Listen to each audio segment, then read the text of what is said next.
asks another question. Is it permissible to apply eyelashes? Now, eyelashes are something that women apply and put as an extension to their own natural eyelashes. So it makes it longer and it gives them, as they claim, more beauty. So what's the ruling on that? If we go back to the Quran and to the Sunnah, we find that the Prophet ﷺ cursed a number of people. And he told us that Allah has cursed these people.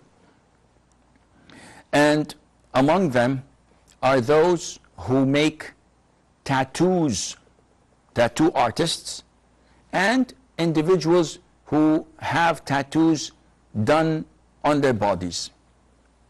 This is something that is cursed by Allah Azza wa Jal.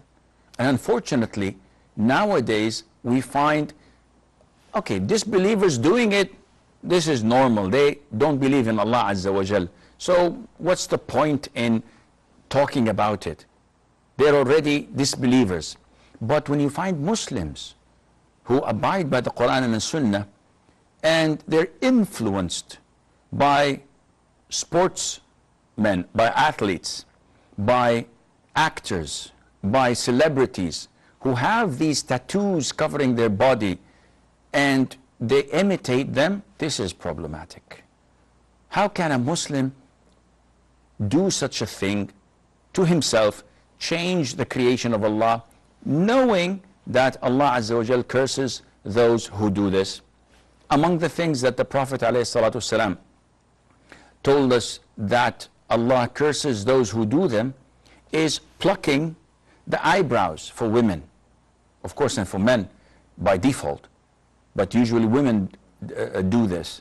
So plucking the eyebrows, the woman, the hairdresser who does it, and the woman who's being done to, they're both cursed by Allah and by the Prophet ﷺ.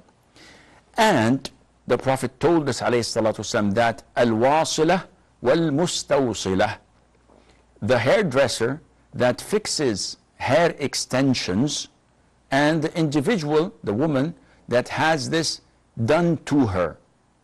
This is also something cursed by Allah and by the Prophet ﷺ. So many times people ask, what's the logic? Akhi, there is no such thing as logic per se, because Allah Azza wa Jal is the owner of the universe. His Messenger sallallahu alayhi wa sallam is the one who's delivering this message to us. And when Allah tells us something, it is disrespectful to say, why? Justify this for me. Give me a reason. Who are you? You're a slave of Allah Azza wa Jal. You are told to do something and you believe. So, as Muslims, we submit our will to Allah Azza wa Jal. Allah tells us that this is prohibited, we stop, we refrain. Now, is there any wisdom? Definitely, there are tons of wisdoms. But we may fail to see it, and we may see some of it.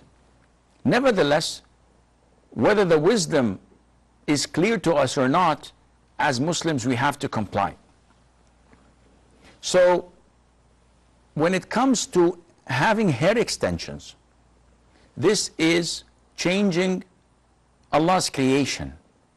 A woman has thin hair, short hair, wearing such extensions, whether natural or not natural, it gives the look that she is having hair that is not hers. I've seen girls, little girls, wearing a cap with braids falling down. And it looks as if they're theirs. This is haram. So any type of extension, even if made by cloth, some of the women have long hair, but they bring a piece of cloth and they put it underneath and they put layers of the hair on top of it, so it gives them the look of having longer hair than normal or thicker hair than the actual truth. This is prohibited, and the Prophet has cursed those who do that. Now when you come to eyelashes, the scholars say at the time of the Prophet ﷺ, there were no eyelashes.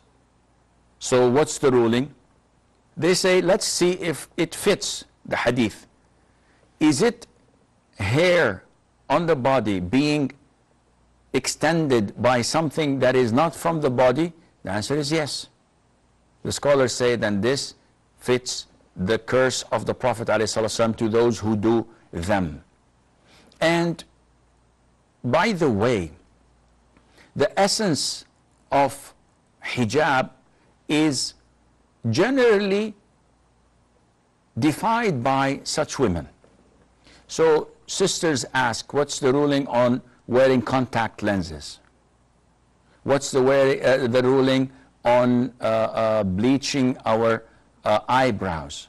What's the ruling on piercing the nose with an earring, for example, or this or that? Some of, if not all, are halal, generally speaking. But when it defies the purpose of hijab, where the woman herself exposes such decoration or adornment or whatever to non-mahram men to see her, then this becomes haram. She has to cover. So what's the ruling on a woman wearing makeup? Permissible, providing men do not see her, non-mahram men. So she has to cover her face if she goes out. Likewise, when having eyelashes, some scholars say it's okay. Even those who say it's okay, they tell you that you cannot wear the niqab while having these false eyelashes, because it will give you one heck of a look when men look at your eyes. Even if you were a goat. A goat has excellent eye format. And if you put a niqab on a goat and let it sit next to you in the car, people would, look in astonishment. Wow, what a beautiful woman. Because all what they see is big eyes. So a woman should always put at the back of her mind that hijab is not only for her protection, but it's also for the protection of the whole community. People, men in general, they're not the same. There are those who are pious, there are those who are righteous, but there are those who are sick. There are those who are weak. So women by nature, Allah created them to have this magnet in them that pulls men, either by the way they look, the way they sound when they talk, the way they walk, and the sound they make when they walk, whether with high heels or with normal heels. All of these things Satan utilizes to lure men to sin. And this is not your problem as a woman, as a sister, but your problem is to abide by the Quran and Sunnah. And hence, Dina, this is not permissible, and Allah Azza wa Jal knows best.